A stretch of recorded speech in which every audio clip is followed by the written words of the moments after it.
What's up, guys? Welcome back to the channel. Today I'm going to be talking about these 5 horrible gaming mice. Actually, I shouldn't say that. Some of them are horrible and some are much less horrible than others. However, they are all in the price range of less than $10 on Amazon as of now. I'm checking out 5 gaming mice under $10 each, and I'm going to see which ones are shit and which ones are actually worth buying, perhaps. Now, first off, why would you even buy a $10 gaming mouse? Well, for one, let's say you're just on an extremely tight budget. That might be the only option you have. Or maybe it's not necessarily for you, but a gift for a loved one, a spouse, child, friend, who is kind of into gaming, but not really enough to warrant buying like a $50 gaming mouse, for example. That could be a possibility. Or maybe you're just looking for a reliable backup. Well, I don't want to say reliable, but maybe you're just looking for a backup mouse in case your daily driver, shit hits the fan or whatever, and you just need a backup right away. Then maybe you'll look into something like this. By the way, these are all the top-rated,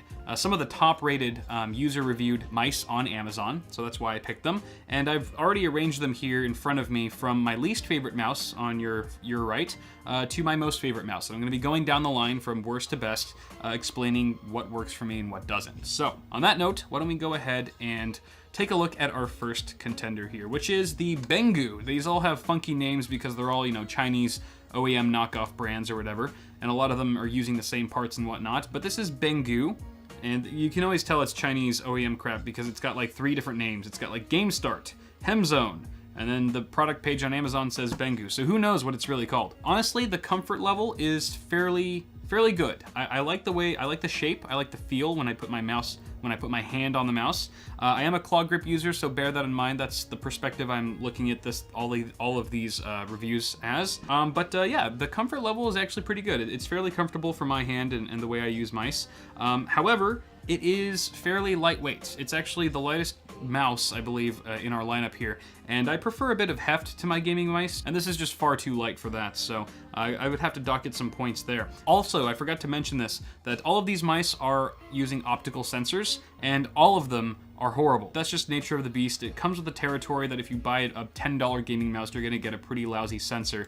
So just for the sake of argument, assume that all of these sensors are the equal amount of suck. Now, my biggest gripe with this mouse is that the buttons are all super hypersensitive. First of all, they're springy, especially the front and back buttons. They are incredibly springy and not very tactile at all. They're rather mushy. Aside from that, the buttons are just really easily pressed, and I experienced a lot of misclicks when I was trying to game with this thing.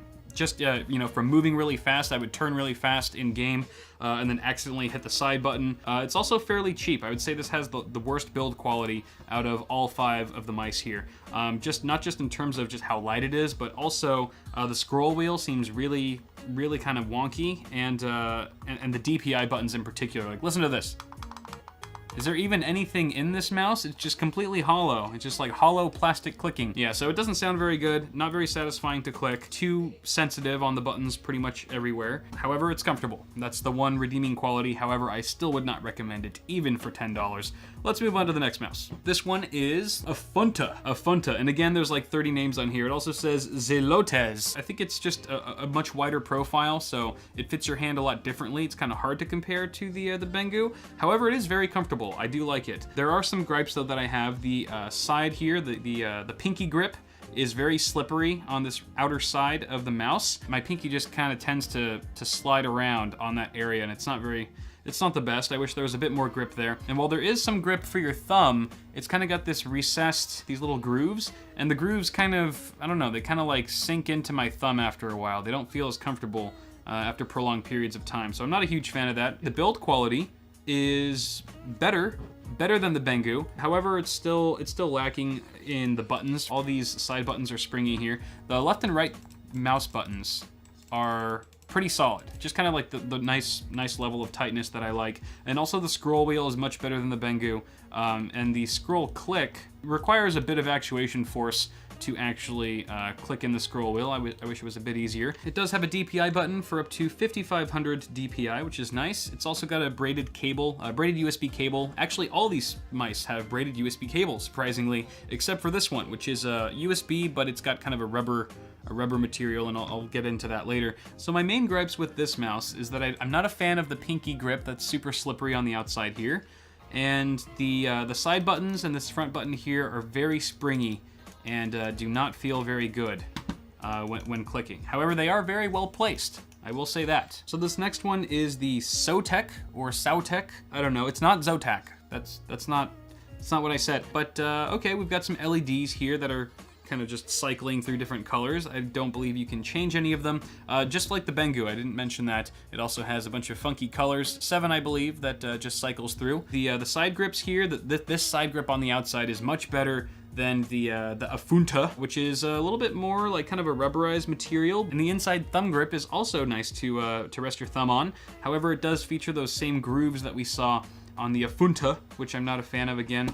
The buttons are relatively tactile. The scroll wheel, so far this is the best scroll wheel that we've seen. And DPI button is firm, but has a nice click to it. And the issue that I'm having right now is the front and back buttons. The back button is very accessible, but the front one is a little bit out of reach for me. I wish both of these buttons were just moved back, you know, a smidge, a couple centimeters maybe, and that would have been perfect. And I was having some issues with this mouse. Anytime I'd plug it into my to Hotline over here, the system would just blue screen. It just crashed instantly. I finally got it to work by just rebooting and, you know, rolled the dice by sticking this mouse in again, and somehow it didn't crash that time, so I was able to test it out more thoroughly. Also, even though the scroll wheel feels great, in practice, it actually sucks when you're scrolling, you know, through web pages and whatnot. The speed of the scrolling fluctuates like crazy. You'll be going, scrolling a mile a minute, and then all of a sudden you'll just like, it'll get stuck, if you will, and you'll just have to keep scrolling until it, evens out again. So that wasn't really good. This is the only mouse that had an issue with the scroll wheel like that. Next up, we've got the SODEE, and actually on the top of the mouse here it says James Donkey. I don't know. But you can see it's got some nice orange LED accents that are very subtle. It's got a subtle glow on the back end, as well as kind of peeking through the DPI button in the middle, you know, at the same time. It looks really kind of a classy mouse, actually. For $10, I would say this probably has the highest build quality so far. The actual comfort level is pretty good, and actually I love the weight. I love the weight. It's got some nice heft to it, and it's got these grips on the side that are kind of a gel material, and they're really, like, I don't want to say sticky, but they're really grippy, and I'm not used to feeling this kind of material on mice. However, it actually feels pretty nice.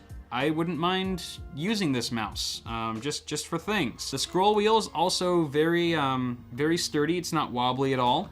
It's got a nice firm click, and left and right buttons are fairly tight. The side buttons are probably my one complaint here. They're a bit springy, and this does go up to 2000 DPI. I wish it went a little bit more than that. It's also got an on-off switch on the bottom here. Oh, that's just for the LEDs. And again, this is the one mouse that doesn't have a braided cable. Instead, it uses this rubber cable, and it's very strange. I don't know why they used rubber. Maybe it's just to go with the style. However, I think rubber for a cable is not the best because it gets snagged on things easily.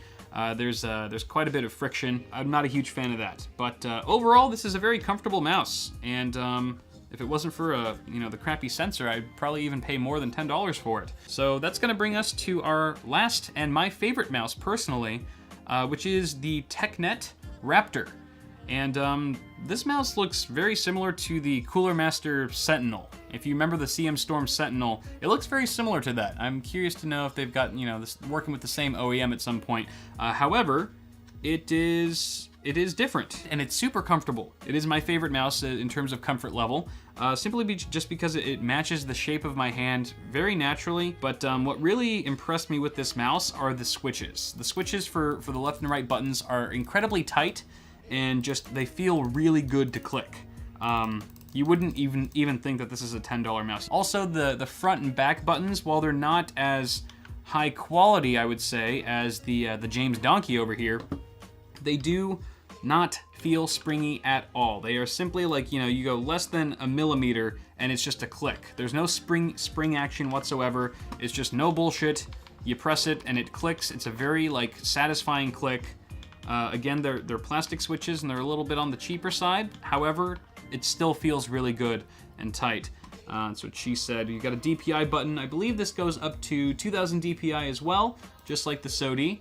And again, 6 buttons. It's got blue LEDs all around on the scroll wheel as well as the body, kind of on 3 different areas there. And the scroll wheel is actually fairly nice as well. It's got some loose scrolling action. It's not too rigid, and the scrolling button itself, the scroll click, feels just right. And it does have a little bit of texture on the sides here. So where your ring finger or pinky would go on the outside, and where your thumb goes, it's still really smooth plastic, and I would have liked a little bit, like just a bit of grip material. However, they've just got a little bit of etching to create just ever so slightly a sensation of grip. However, it is definitely notably more slippery than the SODEE with its gel grips. And it's got a black braided cable, very classic. And overall, super comfortable mouse. Switches are good, everything's good, everything checks out. So for 10 bucks, yes, I would recommend this mouse. I would even recommend the SODEE. I would recommend the James Donkey any day of the week. But if I had to choose, I would probably go with the TechNet Raptor.